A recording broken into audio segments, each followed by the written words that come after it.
여러분 안녕하십니까? 7월 17일 수요일의 뉴스스탁 마감 시황이었습니다.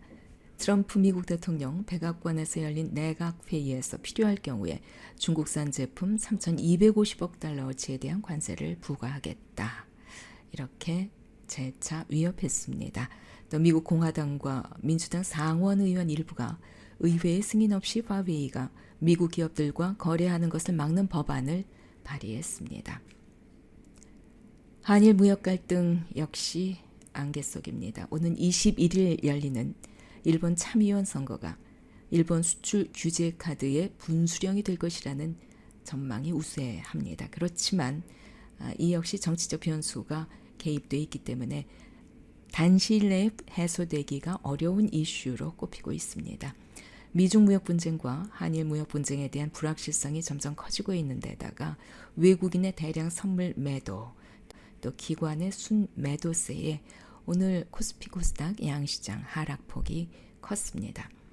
오늘 코스피 지수 18.95포인트 내린 2072.92, 코스닥 지수는 8.14포인트 내린 666.28, 원달러 환율은 3.3원 상승한 1181.8원에 거래되고 있습니다. 코스피 시장에서는 외국인이 329억 원, 개인이 605억 원어치 순매수했고 기관은 863억 원어치 순매도했습니다. 코스닥 시장에서는 외국인이 405억 원, 기관이 794억 원어치 순매도했고 개인은 1265억 원어치를 순매수했습니다. 일본 정부가 반도체 디스플레이 제조용 소재 유통 단계에서 최종 종착지인 엔드 유저를 일일이 확인해 한국 수출을 통제하고 있는 것으로 전해졌습니다.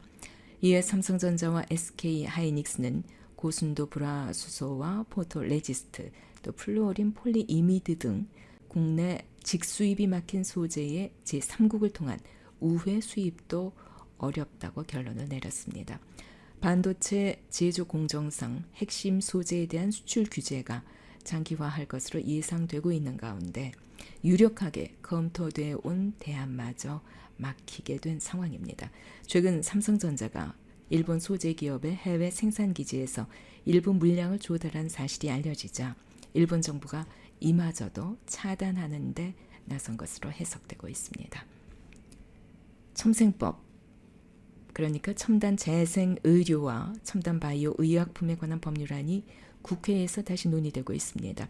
이 법은 줄기세포 치료제 등 바이오 산업 육성을 골자로 하는데 올해 4월에 도입이 논의되다가 코오롱 인보사 사태로 보류됐습니다.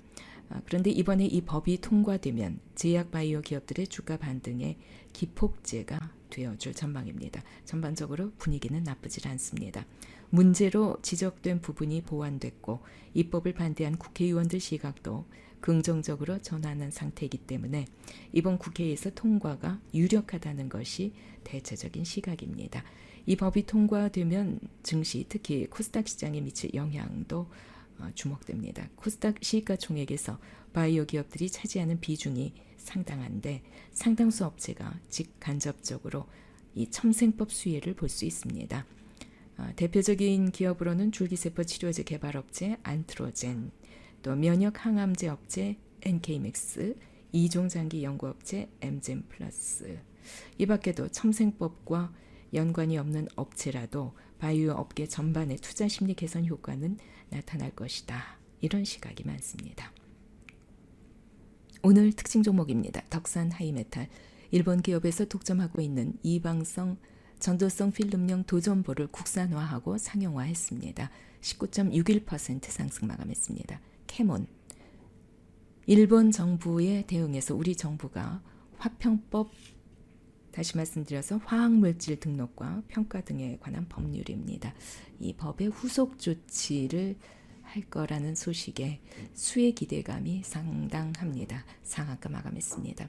크리스탈 신소재, 자회사가 중국 그래핀 제조업체 지분을 취득했다는 소식에 상한가 마감했습니다. 선익 시스템, OLED 패널을 위한 대형 증착기를 세계에서 유일하게 생산하는 업체입니다. 16.73% 상승 마감했습니다.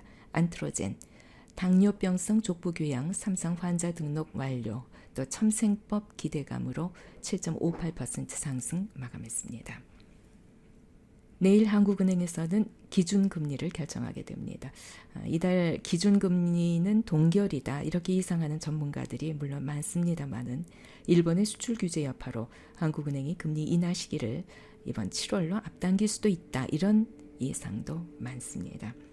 또 내일 한국은행은 올해 경제 성장률 전망치를 발표하게 되는데요. 지난 4월에는 2.5%였는데 그보다 하향 조정할 것으로 알려졌습니다. 미중 무역 갈등 장기화, 반도체 경기 둔화, 설비 투자 감소 등을 반영해서라고 하는데 한국은행 안팎에선 만약에 내일 금리 인하를 결정한다면 0.2%포인트 하향 조정이 유력하게 거론되고 있습니다. 7월 17일 수요일의 뉴스스탁 마감 시황 뉴스였습니다.